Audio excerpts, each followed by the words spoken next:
काल माननीय पोलीस उपायुक्त परिमंडळ 3 यांना गुप्त माहिती मिळाली होती की एका ठिकाणी जो महाराष्ट्र राज्यामध्ये प्रतिबंधित केलेला आहे अशा स्वरूपाचा गुटखा पान मसाला एका ठिकाणी ठेवलेला आहे। त्यामुळे माननीय पोलीस उपायुक्त परिमंडळ 3 यांनी एक टीम बनवून त्यांना माहिती देऊन ती रेड टाकलेली होती। रेडमध्ये जवळपास वेगवेगळ्या याचे पान मसाले असे 10 प्रकारचे वेगवेगळे पान मसाल्याचे गुटखे मिळून आलेले आहे। त्याची एकूण किंमत 6,68,570 आहे। एक आरोपीला पोलिसांनी ताब्यात घेतलेला आहे घटनास्थळावरूनच आणि त्याला माननीय न्यायालयात हजर करीत आहोत।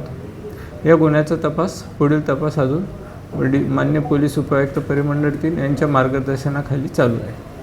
ठाणे आणि रायगड जिल्ह्यातील ताज्या बातम्या आणि घडामोडींसाठी सबस्क्राईब करा इन मराठी न्यूज चॅनल आणि दाबा बेल आयकॉन।